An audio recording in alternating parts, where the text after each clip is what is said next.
Hello guys, previous video हमने बात की थी रेजोनेंस की। हमने देखा था कि for resonant frequency that was given by omega is equal to 1/√LC। इस केस के लिए क्या होगा, अगर सोर्स वोल्टेज की फ्रीक्वेंसी ये हमारी रेजोनेंट फ्रीक्वेंसी के इक्वल है, तब उस केस में जो करंट होगा, करंट का एम्पलीट्यूड विल बी मैक्सिमम। तो मैक्सिमम करंट फ्लो होगा for this frequency which is called resonant frequency. और इस वीडियो में हम बात करेंगे शार्पनेस ऑफ रेजोनेंस की। ठीक है, शार्पनेस और रेजोनेंस को हम समझेंगे। सबसे पहले तो यहाँ देखो, तो सबसे पहले हम देखते हैं कि जो maximum value peak voltage of current वो कैसे गिवन था। Peak voltage of current was given bye peak value of voltage and divided by the impedance, and impedance given by r root of r square plus this is the XL, that is the inductive reactance, और उसे हम given उसका formula होता है omega L minus capacitive inductance impedance and that is 1/ओमेगा c whole square. ठीक है, और हमने देखा था कि ओमेगा अगर ओमेगा नॉट हो जाए यानी कि 1/√LC हो जाए, तो उस केस में मैक्सिमम करंट फ्लो होगा, और जो कितना गिवन होगा, बिकॉज देखो ये तो ज़ीरो हो जाएगा ये वाला फैक्टर, तो maximum amplitude of maximum current will be Vm upon this will only remain R remain. ठीक है, रजिस्टेंस के इक्वल हो जाएगा, जो इम्पीडेंस हो जाएगा वो रजिस्टेंस के इक्वल हो जाएगा इस केस में। ठीक है, अब आगे देखते हैं। अब देखो, अगर हम क्या करते हैं, ओमेगा के अलावा कोई फ्रीक्वेंसी लेते हैं, ओमेगा नॉट के अलावा, सॉरी रेजोनेंट फ्रीक्वेंसी के अलावा कोई फ्रीक्वेंसी लेते हैं, सपोज ओमेगा लेते हैं, तो उस केस में जो करंट फ्लो होगा, करंट का एम्पलीट्यूड कितना होगा, इस केस में रेजोनेंट फ्रीक्वेंसी के जो एम्पलीट्यूड है उससे कम ही होना चाहिए। ठीक है, क्योंकि मैक्सिमम वैल्यू तो कितने में थी, मैक्सिमम वैल्यू ओमेगा नॉट पे थी, और इसके अलावा कोई अगर मैं फ्रीक्वेंसी लेता हूँ, उस केस में जो करंट होगा वो इससे कम ही होगा। जो मैक्सिमम करंट है, एम्पलीट्यूड ऑफ मैक्सिमम करंट, उससे तो कम ही फ्लो होगा सर्किट में। ठीक है, अब देखो, तो मैं एक ओमेगा ऐसा चूज़ करता हूँ जिस केस में क्या हो, ओमेगा जिस केस में जो करंट हो वो कितना हो, आई मैक्सिमम √2। ठीक है, जिसके लिए करंट इतना हो, ऐसा चूज़ मैंने क्यों किया, देखो अब इसको समझना। तो सपोज जो पावर होगी for the resonant frequency will be I max, power is given by I current square times resistance. ठीक है, ये होगा। और पावर जो हमारा किस केस में, ओमेगा नॉट के लिए, ओमेगा के लिए, ठीक है, other than the resonant frequency, इस केस के लिए जो पावर कितनी होगी, आई, और हमारी जो इस केस के लिए जो करंट है वो कितना है, इस मैक्सिमम करंट का √2 है। ठीक है, इसका स्क्वायर टाइम्स आर, और ये कितना हो जाएगा, दिस विल बी पी, क्योंकि ये पूरा क्या हो जाएगा, ये पावर ही हो जाएगा, पावर मैक्सिमम पावर। ठीक है, मैक्सिमम पावर अपॉन और √2 का स्क्वायर 2 हो जाएगा। ठीक है, तो क्या बात समझ में है हमें कि ओमेगा के लिए जो पावर होगी सर्किट में वो कितनी होगी, power dissipated will be maximum power, जो कि केस था ओमेगा नॉट के केस में था, उससे हाफ होगी। ठीक है, अब इस ग्राफ को, इस बात को ग्राफ से समझते हैं। तो जो हमारा सर्किट है वो सिर्फ और सिर्फ ओमेगा नॉट की फ्रीक्वेंसी को ही नहीं रिसीव करेगा, उसके अलावा हमें ओमेगा से लेके ओमेगा 1 से लेके ओमेगा 2 तक, मतलब जिनकी पावर कितनी थी, हाफ थी of this power, maximum power की, उतनी पावर की हमें फ्रीक्वेंसीज भी सुनाई देगी। ठीक है, और इतनी विड्थ को हम क्या कहते हैं, इसी विड्थ को हम कहते हैं बैंडविड्थ। ठीक है, तो बैंडविड्थ क्या है, रेजोनेंट सर्किट में बैंडविड्थ है जितनी फ्रीक्वेंसीज तक हमें, जो फ्रीक्वेंसी रेंज हमें सुनाई देगा in case of resonant circuit और ट्यून सर्किट, उसे हम कहेंगे बैंडविड्थ ऑफ द फ्रीक्वेंसी। इसके बाद इसमें देखना, जो ओमेगा 1 है, ओमेगा 1 किसके इक्वल है, omega 1 is the omega naught plus del omega, मतलब जो रेजोनेंट फ्रीक्वेंसी से सम फ्रीक्वेंसी मोर है omega 1, and omega 2 is omega naught minus del omega. That is in दोनों फ्रीक्वेंसी पे क्या होगा, इन दोनों फ्रीक्वेंसी पे हमारी जो पावर है सर्किट की वो हाफ है, या फिर करंट 1/√2 है मैक्सिमम वैल्यू ऑफ करंट की। ठीक है, और इनका जो डिफरेंस है ओमेगा 1 माइनस ओमेगा 2, वो आ जाएगा 2 del omega, and that is the bandwidth of the circuit, जो भी अब मैंने आपको अभी एक्सप्लेन किया। ठीक है, और इसमें एक क्वांटिटी आएगी omega naught upon 2 del omega, जिसको हम बोलते हैं शार्पनेस ऑफ द रेजोनेंस। ठीक है, इसको समझते हैं हम फिगर से। तो देखो, इसमें जो हमारा रेजिस्टेंस है पहले केस के लिए कितना 100 ओम है, एंड सेकेंड केस के लिए दिस इज 200 ओम। तो जो करंट है फर्स्ट केस में 1 एम्पियर है, एंड सेकेंड केस में वो 0.5 एम्पेयर है, बिकॉज आई एम क्या है, I M maximum is V M upon Z और आर, बिकॉज आर जेड के इक्वल है इस केस में। तो देखो शार्पनेस किस में ज़्यादा है, शार्पनेस आप क्लियरली देखते हो इसमें ज़्यादा है, बिकॉज इसमें देखो जो रेजोनेंस की विथ है वो कितनी है, इसमें लेस है। ठीक है, करंट की 1/√2 वैल्यू कहाँ पर होगी, करीब करीब यहाँ पर होगी। ठीक है, यहाँ पर। ठीक है, तो इसमें रेजोनेंस कितना आया, बस इतने विथ के लिए। तो इसमें जो रेजोनेंस है वो शार्पनेस इसमें ज़्यादा है, शार्पनेस ऑफ रेजोनेंस इसको ही बोला हमने। तो हमने क्या किया इस केस में, लेकिन जो बैंडविड्थ हो जाएगी वो लेस हो जाएगी, लेकिन जो दूसरा केस है उसमें उसमें जो 1/√2 आया वो कहाँ पर आएगा, करीब करीब यहाँ पर आएगा। ठीक है, और इसमें जो शार्पनेस हो जाएगी उस केस से कम हो जाएगी। ठीक है, तो अगर हम चाहते हैं एक पर्टिकुलर फ्रीक्वेंसी, तो हमें मिल गई ओमेगा नॉट, जिस फ्रीक्वेंसी का चलन हम सुनना चाहते थे रेडियो के केस में। ठीक है, लेकिन हम क्या चाहते हैं, उसकी वॉल्यूम भी क्लियरली सुनाई दे हमें, उसकी वॉल्यूम भी हमें मैक्सिमम सुनाई दे। तो हम क्या करेंगे, तो हमने रजिस्टेंस को डिक्रीज कर दिया। ठीक है, उस पर्टिकुलर फ्रीक्वेंसी के लिए अब पहले तो ट्यून किया सर्किट को उस पर्टिकुलर फ्रीक्वेंसी के लिए, ओमेगा नॉट के लिए, रेजोनेंट फ्रीक्वेंसी के इक्वल, और उसके बाद रजिस्टेंस को भी डिक्रीज करा। तो इसी को हम बोलते हैं शार्पनेस ऑफ रजिस्टेंस।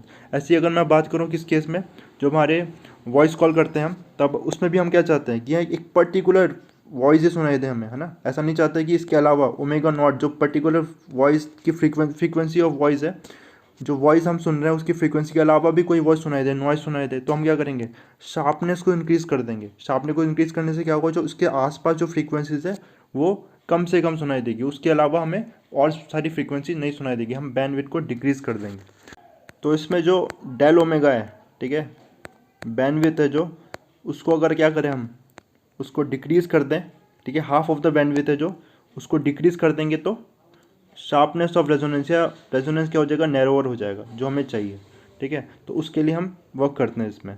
तो देखो डेल ओमेगा एक्सप्रेशन हम कैसे निकाल सकते हैं, तो हमें पता है जो आई एम है मतलब एट ओमेगा 1, ठीक है, other than the higher than the resonant frequency, उसके लिए क्या होगा, V M upon R square plus, अब ओमेगा नॉट नहीं होगा, ओमेगा 1 एल होगा, माइनस 1/ओमेगा 1 सी होल स्क्वायर। ठीक है, ओमेगा 1 के लिए हम क्या कर रहे हैं इसमें, ये ध्यान रखना, डेल ओमेगा का एक्सप्रेशन निकाल रहे हैं, क्योंकि डेल ओमेगा जितना कम होगा, है ना, क्या था हमारा quality factor, sharpness of resonance क्या था, शार्पनेस ऑफ रेजोनेंस था ओमेगा नॉट अपॉन 2/डेल ओमेगा। ठीक है, ये तो पूरा बैंडविड्थ था, तो अगर डेल ओमेगा को क्या कर दूँ मैं, डिक्रीज़ कर दूँ, तो शार्पनेस क्या हो जाएगा, शार्पनेस इंक्रीज हो जाएगा, जैसा मैंने आपको फिगर में समझाया। तो अब इसमें देखना, तो आई एम क्या है, आई एम करंट है ओमेगा 1 पे, और ओमेगा 1 पे हमारा जो करंट है वो कितना है, मैक्सिमम करंट के 1/√2 टाइम्स। ठीक है, ये हमने देखा, तो ये कितना आ गया, तो ये आ गया हमारा V M upon R upon √2। ठीक है, अब इन दोनों को मैं इक्वेट कर दूंगा, किसको, इसको वी एम अपॉन आर √2 के इक्वल इक्वेट करता हूँ, तो वी एम कैंसिल हुआ, और मैं स्क्वायर करके दोनों में ही क्या कर दूंगा, स्क्वायर कर दूंगा। ठीक है, और इसको क्रॉस मल्टीप्लाई कर दूंगा, तो जब करने के बाद देखो कितना आ जाएगा, ये आ जाएगा, अगर मैं इसे करता हूँ आगे, तो ये आ जाएगा आर स्क्वायर 2r² एंड इधर आ जाएगा आर स्क्वायर प्लस ओमेगा 1, जो रूट है ये कैंसिल हट जाएगा। ठीक है, इधर 1/c। ठीक है, इस तरह से आ जाएगा। मैंने इसको जब क्या किया था यहाँ पर वी एम अपॉन आर √2 इसका होल बोथ साइड स्क्वायर किया था, तो ये एक्सप्रेशन मुझे मिल जाएगा। इसे आगे देखते हैं फिर, तो कोई ये एक्सप्रेशन मुझे मिल गया, जब मैंने स्क्वायर कर दिया तो एक्सप्रेशन ये मिल गया। अब इस एक्सप्रेशन को देखना, तो इसमें मैं आर स्क्वायर को राइट हैंड साइड लेके आ गया इक्वेशन के, तो ये क्या हो जाएगा, this will be R square is equal to omega 1l minus 1/ओमेगा 1c होल स्क्वायर, और जब रूट ले लूँगा बोथ साइड तो ये एक्सप्रेशन मिल जाएगा ओमेगा 1l माइनस 1/ओमेगा 1c is equal to R. मैंने किसके लिए निकाला एक्सप्रेशन, ओमेगा 1 के लिए, और ओमेगा 1 क्या था, higher than the resonant frequency. ठीक है, upper limit of the bandwidth that is omega naught plus del omega. ठीक है, ये वैल्यू पुट कर देता हूँ यहाँ, तो ये वैल्यू जब मैंने पुट करी तो ये आएगा एक्सप्रेशन मेरा, यहाँ पर भी मैंने वैल्यू पुट करी ओमेगा 1 की। ठीक है, इसके बाद मैं क्या करता हूँ, इसके बाद ओमेगा नॉट को कॉमन निकाल लेता हूँ। ठीक है, ओमेगा नॉट एल को इसमें से, ठीक है, ओमेगा नॉट को कॉमन निकाला मैंने, तो ओमेगा नॉट कॉमन निकाल, एल तो ब्रैकेट के बाहर था, तो ओमेगा नॉट एल, और यहाँ पर क्या आ गया 1 प्लस और डेल ओमेगा की जगह omega naught divided by omega naught, del omega divided by omega naught, because मैंने ओमेगा नॉट कॉमन निकाला। सिमिलरली यहाँ से भी डिनोमिनेटर से भी क्या करता हूँ मैं, ओमेगा नॉट को कॉमन निकालता हूँ। सी ब्रैकेट के बाहर है omega naught C 1 plus del omega upon omega naught, ठीक है, ये एक्सप्रेशन आ गया। अब देखो मुझे पता है कि जो resonant frequency 1 upon root of L C है, यानी कि ओमेगा नॉट स्क्वायर किसके इक्वल है, resonant frequency square 1 upon L C है। इस वैल्यू को मैं कहाँ पुट करता हूँ, इस वैल्यू को मैं पुट कर देता हूँ उसकी प्लेस पे, ठीक है। तो क्या हो जाएगा देखो, बिकॉज मुझे पता है omega naught into omega naught is 1 upon L C, यानी कि omega naught C will be equal to किसके इक्वल होगा, omega naught C 1 upon omega naught L, ठीक है, ये समझ में आया। ओमेगा नॉट सी इक्वल होगा 1 अपॉन ओमेगा नॉट एल के, ठीक है, यानी कि जो मेरा एक्सप्रेशन है यहाँ पर क्या, ओमेगा नॉट सी, इसको मैं रिप्लेस किससे कर सकता हूँ, इसको रिप्लेस कर सकता हूँ omega naught 1 upon omega naught L, वो न्यूमरेटर में चला जाएगा, ठीक है, बिकॉज ओमेगा नॉट सी किसके इक्वल था 1 अपॉन ओमेगा नॉट एल के, तो ये न्यूमरेटर में चला गया। इसके बाद देखो अब इसको मैं क्या लिख सकता हूँ, स्टेप में देखना, इसको लिख सकता हूँ मैं 1 अपॉन डेल ओमेगा ओमेगा, बस मैं इसको ही शो कर रहा हूँ, इतने पार्ट को डिनोमिनेटर, इसको जब मैं न्यूमरेटर में ले जाऊँगा तो -1 आ जाएगा पावर, ठीक है, इतने पार्ट को जब मैं ऊपर ले जाऊँगा तो -1 पावर आ जाएगा, ठीक है। और बाइनोमियल थ्योरम से मैं क्या कर सकता हूँ, इसको क्या लिख सकता हूँ, 1 minus del omega upon omega naught, because ये value very very less than 1 है, ठीक है।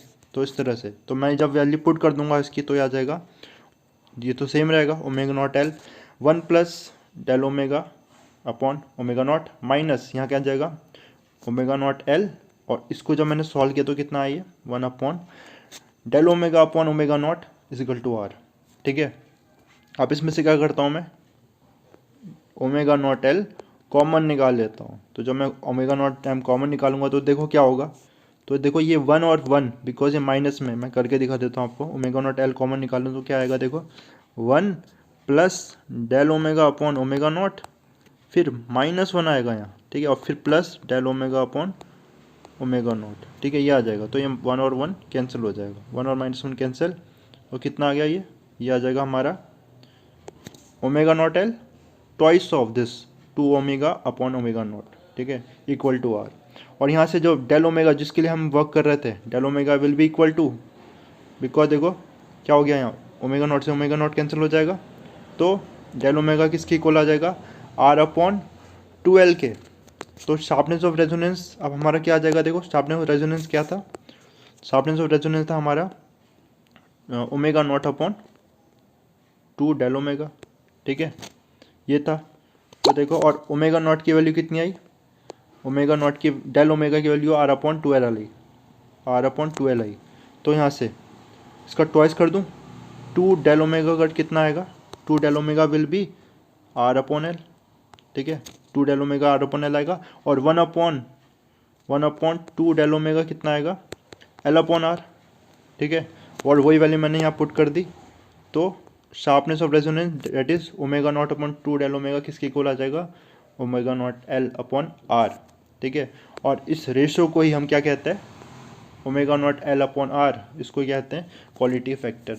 तो मैं क्या कर सकता हूँ, क्वालिटी अपनी उसकी रेजोनेंस शार्पनेस कैसे इंक्रीज डिक्रीज कर सकता हूँ, देखो ओमेगा नॉट तो क्या था, इसको तो मैं चेंज नहीं करूँगा, बिकॉज ये क्या होगा, एक पर्टिकुलर रेजोनेंट फ्रीक्वेंसी थी, हम रेजोनेंट फ्रीक्वेंसी तो सेलेक्ट कर रहे हैं, ठीक है, जो पर्टिकुलर सिग्नल के लिए, तो इसकी बात मैं नहीं करूँगा। तो क्वालिटी फैक्टर कैसे चेंज कर सकता हूँ, बाय चेंजिंग एल और चेंजिंग आर, इंडक्टेंस चेंज कर सकता हूँ, इंडक्टेंस अपने सर्किट की इंक्रीज़ कर दूंगा तो क्या हो जाएगा, क्वालिटी फैक्टर इंक्रीज़ हो जाएगा, ठीक है।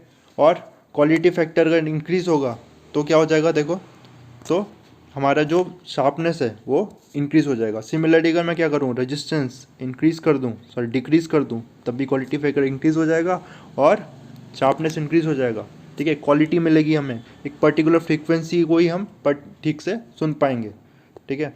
और देखो इसके आगे बात क्या दिया, तो यहाँ से 2 डेल ओमेगा क्या आ जाएगा ओमेगा नॉट अपॉन क्यू, इन दोनों एक्सप्रेशन को हम देखेंगे अगर तो क्या आ जाएगा, यहाँ से ये आ जाएगा, यानी कि जो हमारी बैंडविड्थ है वो क्वालिटी फैक्टर के इन्वर्सली प्रोपोर्शनल आ गई, मतलब क्वालिटी फैक्टर अगर इंक्रीज़ होगा तो बैंडविड्थ डिक्रीज होगी।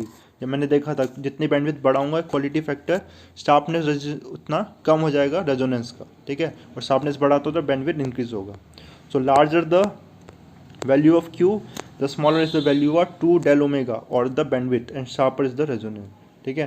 स्मॉलर वैल्यू आएगी बैंडविड्थ की तो शार्पनेस हो जाएगी, रेजोनेंस की शार्पनेस बढ़ जाएगी, ठीक है।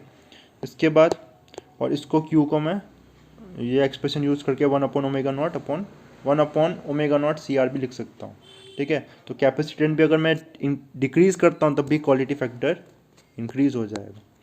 इसके बाद लास्ट पैराग्राफ देख लेते हैं। We see from figure that if the resonance is less sharp not only is the maximum current less, the circuit is close to resonance for a larger range del omega of frequency and the tuning of the circuit will not be good, ठीक है। तो current अगर less होगा, sharpness अगर क्या कम है तो क्या होगा, जो मैक्सिमम करंट लेस होगा। और इस केस में क्या होगा, जैसे कि हमने फिगर में देखा था, फिगर में से देख ही लेते हैं एक बार फिर से। तो फिगर में देखो जब क्या है क्वालिटी फैक्टर कम है जो सेकंड केस के लिए है, तो इसमें जो maximum peak value of current की वो भी कम है। जब शार्पनेस ज़्यादा है तो पीक वैल्यू ऑफ करंट ये भी ज़्यादा है, ठीक है। इसी चीज़ को यहाँ बताया और वो इंक्रीज़ और डिक्रीज़ हम रेजिस्टेंस और इंडक्टेंस से कर सकते हैं, ठीक है।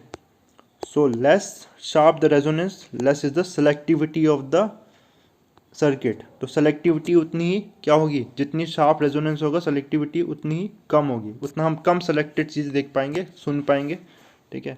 We see the quality factor is large, R is low और L is large, circuit is more selective. ये मैंने अभी आपको समझा दिया।